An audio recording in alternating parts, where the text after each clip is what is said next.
Hey everyone, it's Hayes and it's Miraculous Monday, so it's time for another screaming session. Oh my gosh, hi! And in today's screaming session, we're going to be taking a look at episode 6 of season 5, Determination, aka the episode where I still don't understand why Marinette and Adrian bring their exes on a date. I don't know anyone that brave and also that stupid. So Marinette rocks up to school with Kagami, no clue what they were doing before, apart from a painting session which appears to have taken place in the park, which is very much a walkable distance, so I don't know why you drove here, and it's also coming from the wrong direction, so well done for everybody involved in that decision.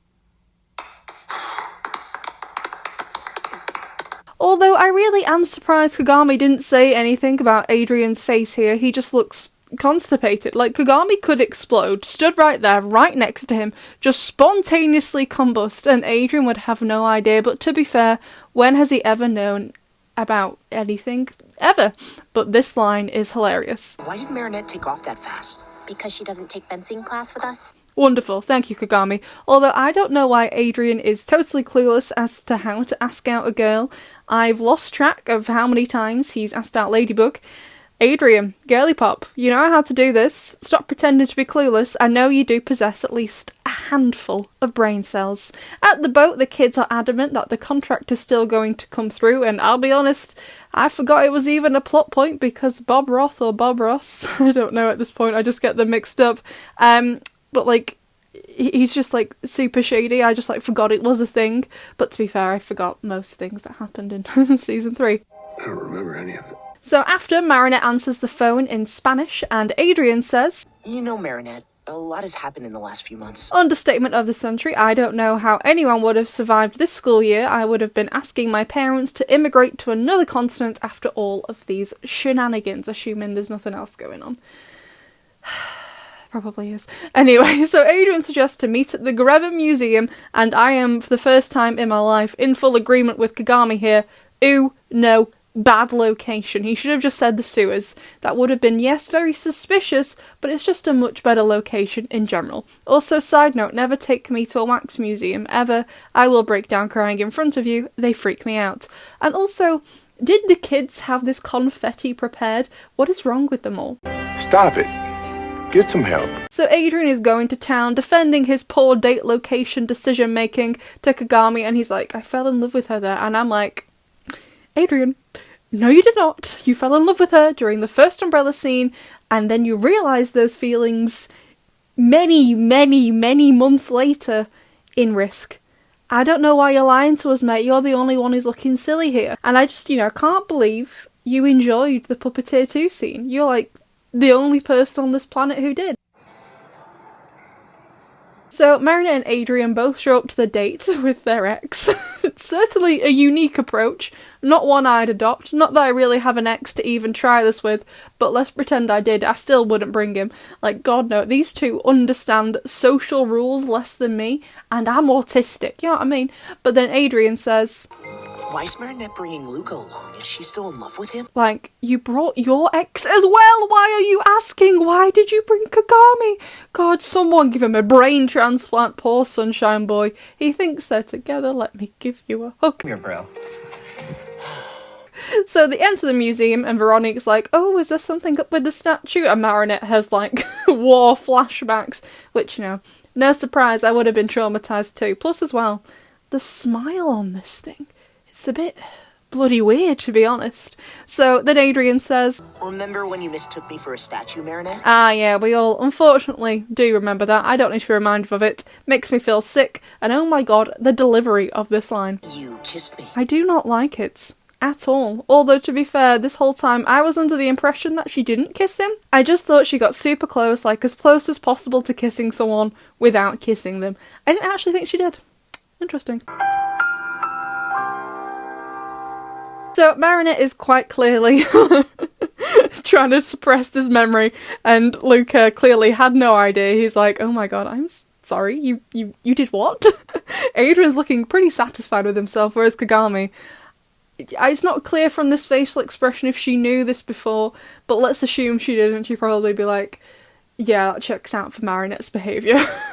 I love all these facial expressions. And then Luca pulls Marinette in for a hug to make Adrian jealous, and why does she just stand there looking traumatised? At least look away, for goodness sake.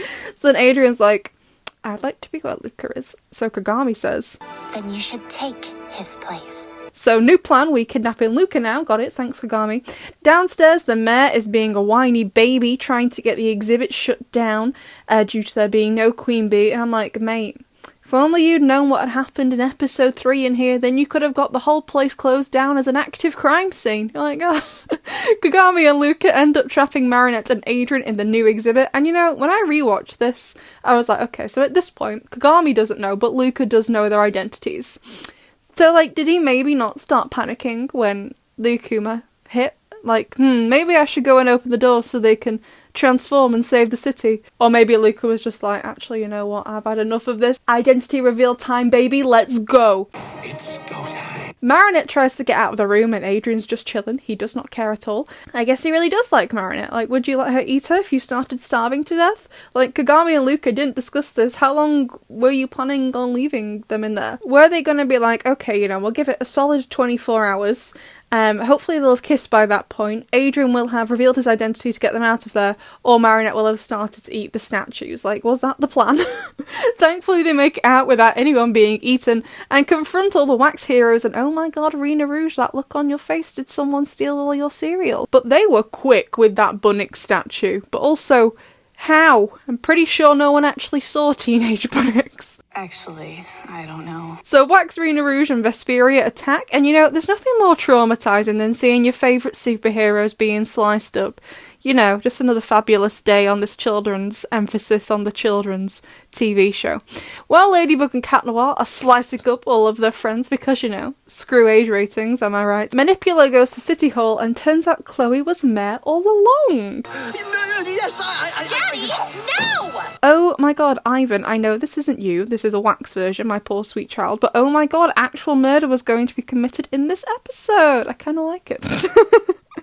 But then Cat Noir goes to do his cataclysm, and I'm like, if the wax statues can use their powers, why didn't Monarch Daddy do this more than once? Like, genius idea. He has all the powers of the Miraculous himself, but then double powers, right? Am I making sense? No. But then, oh my god, one of the last Lady Noir moments of the season, or maybe ever, I don't know. I don't want to upset anyone, but Ladybug is so sweet to Cat Noir, even after he was just cringy and said, go fish. Go fish. They go confront Wax Ladybug or Wax Cat Noir, and I swear to god, why is it when Ladybug is evil, does she get a weapon of mass destruction? I do not understand. But then, oh my god. Absolutely unhinged behaviour, fake Cat Noir. Please go home and have a bath. But I am absolutely living for the bubble screen with Cat Noir. Oh my god, yes, I've been waiting my whole life for this moment. They rock up to the mayor's office to sort things out, and Chloe says something actually reasonable. All this is all because you were lame, Ladybug, and you lost the Miraculous because of your lameness. If you had kept me, Queen Bee, this never would have happened. Like, love her or hate her, she is correct. If Ladybug gave Chloe the Bee Miraculous and Miracle Queen, Chloe wouldn't have been akumatized, and Fu would still be here. And some of you aren't ready for the truth. You can't handle the truth! So they fight, and Veronique is like, no problem, Cat Noir, cataclysm me. And I'm like, are we just full on traumatizing this boy this season? Episode 3, Reverse Special, now this. Leave the poor boy alone. So after they're done, Ladybug kind of sort of confesses her feelings to Cat Noir, but then he's like, We really are the best partners in the world. It's as simple as that. as sad as it is. Like, it's sad that it's flipped and they've just, like, missed each other. I also do think it's hilarious, I'm sorry. But I do feel bad for Marinette with her crying at the end, poor girl. But did she really have to say this? No, Tiki, it's a catastrophe. Come on. Like, please, why? And also, this end card, who picked that pose for Marinette? On one side we have Marinette peering up at a normal looking Cat Noir, and then we have Adrian gazing at Marinette, who looks like she's had 60 espressos in the space of 10 minutes. Who picked it? Whose idea was this? So let's take a look at the fan art this week. The first piece of fan art we have is from the M-Lad, which is a piece of Joan, as in like Joan of Arc, using the Ladybug and the Bee Miraculous with the sword and the hair. Oh, I love it. I just love Joan of Arc, as we all know. after my undying love for for Reunion. I can't help it, I just love it, alright? And then we also have 2 pieces from Natharts. The first is of Julica using the Pink Miraculous, and oh my god, I love the shade of pink for Julica and the pigtails. I want them to do something really cool with Julica's hair next season. I love her purple tigress high pony. I'm so ready to have it back. And then the other piece is of Marinette using the Ladybug and the Butterfly Miraculous. Last week I just did the video analysing Ladyfly, or in my opinion should have been called Butterbug. So I thought it was a perfect time to show this piece of fan art, and she looks adorable. So thank you all so much for sending me in your fan art, besties. There will be a poll up tomorrow so you can vote for the next screaming session. What was your favourite moment from this episode, besties? I'll see you in the next one.